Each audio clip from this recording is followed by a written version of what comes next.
wisdom, prudentia, justice, justitia, temperance, temperantia, courage. fortitudo. Applying ancient philosophy to modern life, this is the Sunday Stoic.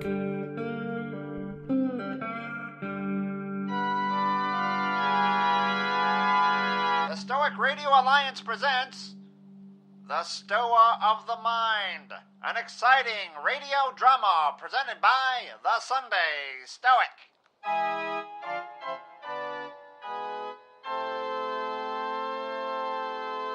On today's episode, the night is dark, it's time for bed, and we peer into the minds of a non-Stoic praying and a Stoic praying for similar things. How are they similar? How are they different? Stay tuned. Hey, God, it's Steve. Could you make sure that Grandma lives another couple of years so I can visit her a couple more times? And while you're at it, could you maybe see that we win the lottery next week? I'd sure like to buy a bigger house, and maybe we could move to Hawaii then. And maybe when we do move to Hawaii, you can make sure to shut off those volcanoes because they're kind of scary. Thank you. Amen. Hey God, it's Steve. Could you help me prioritize my life rather than wasting time on social media? Could you help me to develop the desire to spend more time with Grandma? She's not going to be around much longer, and I don't want to regret not spending time with her. And could you also maybe help me to be happy with what I have and to desire fewer things? Thank you very much. Amen. It's another week. Time for the Sunday Stoic podcast. I'm Steve, coming to you from Conway, Arkansas. And where I live, it's predominantly a Christian area with tons of Baptists, right? And where I grew up, it was predominantly Catholic with Methodism and other forms of Protestantism. And I know where some of you live, it's primarily Muslim countries or perhaps areas with a lot of agnosticism or just secularism of some type or another. But it doesn't hurt to think about how the Stoics prayed and compare that to how you pray, or just how you think about things and how you frame your desires when you think about them. Based on the readings we'll hear today, the basic premise of Stoic prayer is you shouldn't ask for things that are outside your power. That is asking to be made a slave. Instead, what you do is you pray for helping yourself. Lord, help me to help myself. The Enchiridion by Epictetus, number 52. In everything we should hold these maxims ready to hand. Lead me, O Zeus, and thou, O Destiny, the way that I am bid by you to go. To follow I am ready. If I choose not, I make myself a wretch, and I still must follow. Moral Letters to Lucilius, number 60, on harmful prayers. I file a complaint. I enter a suit. I am angry. Do you still desire that your nurse, your guardian, or your mother have prayed for you in your behalf? Do you not yet understand what evil they prayed for? Alas, how hostile to us are the wishes of our own folk, and yet they are all more hostile in proportion as they are more completely fulfilled. It is no surprise to me at my age that nothing but evil attends us from our early youth, for we have grown up amid the curses invoked by our parents. And may the gods give ear to our cry also, uttered in our own behalf, one which asks no favors. How long shall we go on making demands upon the gods, as if we were still unable to support ourselves? Moral Letters to Lucilius, number 41, on the God within us. You are doing an excellent thing, one which will be wholesome for you, if, as you write me, you are persisting in your effort to attain sound understanding. It is foolish to pray for this when you can acquire it from yourself. We do not need to uplift our hands towards heaven, or to beg the keeper of a temple to let us approach his idol's ear, as if in this way our prayers would be more likely to be heard. God is near you, he is with you, he is within you. The Meditations of Marcus Aurelius, Book 9, number 40. Either the gods have no power, or they have power. If then they have no power, why do you pray to them? But if they have power, why do you not pray for them to give you the faculty of not fearing any of the things you fear, or of not desiring any of the things that you desire, or not being pained at anything, rather than pray that they shall grant this or refuse that? For certainly, if they can cooperate with men, they can cooperate for these purposes. But perhaps you will say the gods have placed this in your power. Well then, is it not better to use what is in your power like a free man than to desire in a slavish and abject way what is not in your power? And who has told you that the gods do not aid us even in the things that are in our power? Begin then to pray for such things, and you will see. One man prays thus, "How might I sleep with that woman?" You pray, "How shall I not desire to sleep with her?" Another prays thus, "How shall I be released from this?" While another prays, "How shall I not desire to be released?" Another this way, "How shall I not be afraid to lose him?"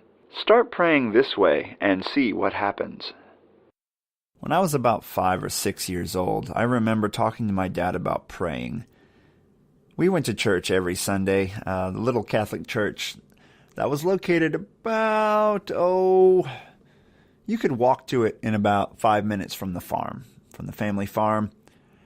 And we went there all the time. My dad grew up as an altar boy, and I grew up as an altar boy in the church as well.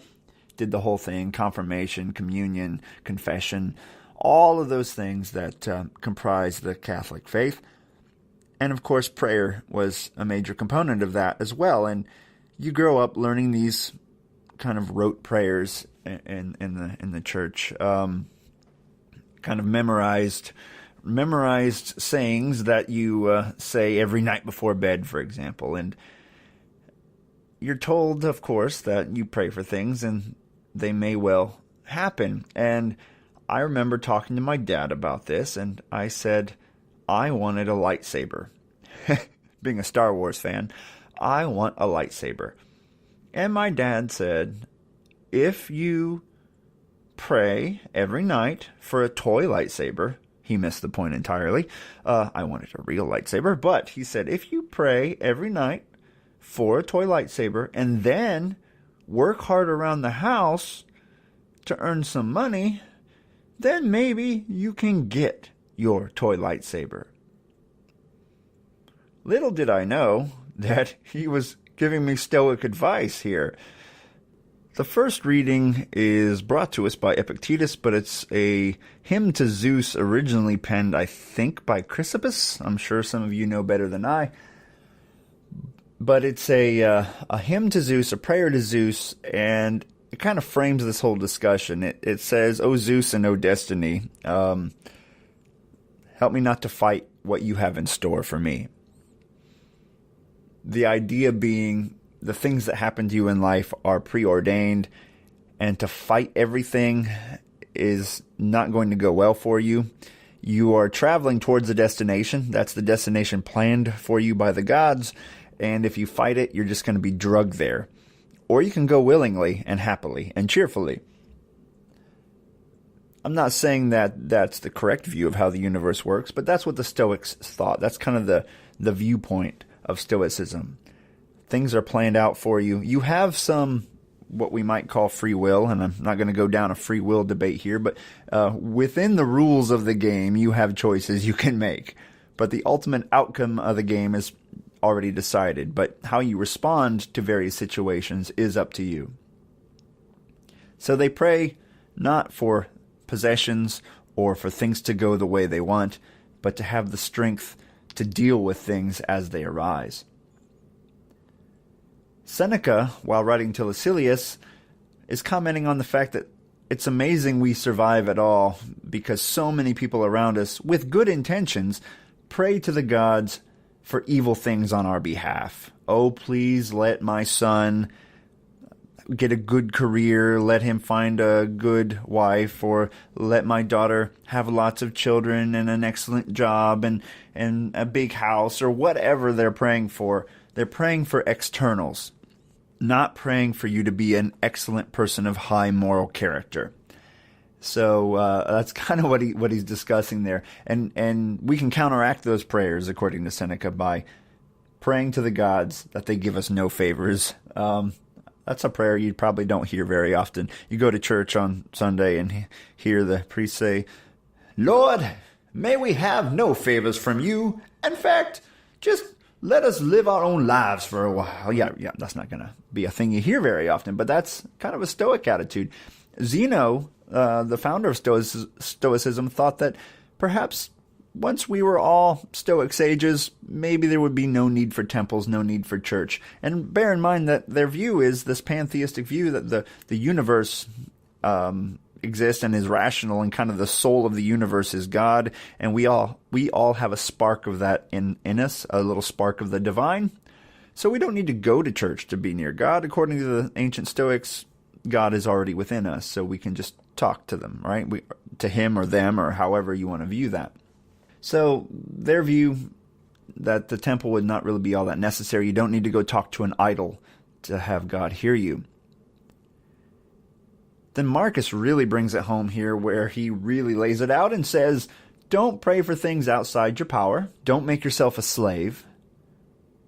But you can pray for things that are in your power. The gods may well help you with those things. And if they're granted, they just make you stronger, not a slave to the gods, if you will. And here's what you can pray for. You can pray not to lust after your neighbor's wife, right? You can pray not to want things. You can pray that you're content with the way things go. That kind of that loving your fate sort of an idea. But of course, if you're not praying, that's fine, but it can help you to frame how you think about things. Oh, I really wish I could buy a new house. Then you can stop and say, maybe I should wish that I don't want that new house. Maybe I should wish to be happy with what I have. That doesn't mean you can't buy that new house. Just make sure you're doing it for the right reasons. Not to outdo your neighbors, right? Not to don't trick yourself into thinking that if you buy that new thing, happiness will then ensue. Imagine that you'll probably be about as happy as you are now. You might be able to increase it a little bit through philosophy or meditation, but probably not through material things. So it's hard to bear that in mind. If we're easily tricked and we're easily, it's too easy to run into people telling us different. Just turn on the television or the radio and check out those commercials on the air about, if you buy this or that, it'll make you happy. Don't fall for it. Today's episode of the Sunday Stoic brought to you by Stoic Box. Receive a box of preferred indifference once a month. It'll make you happy. StoicBox.com.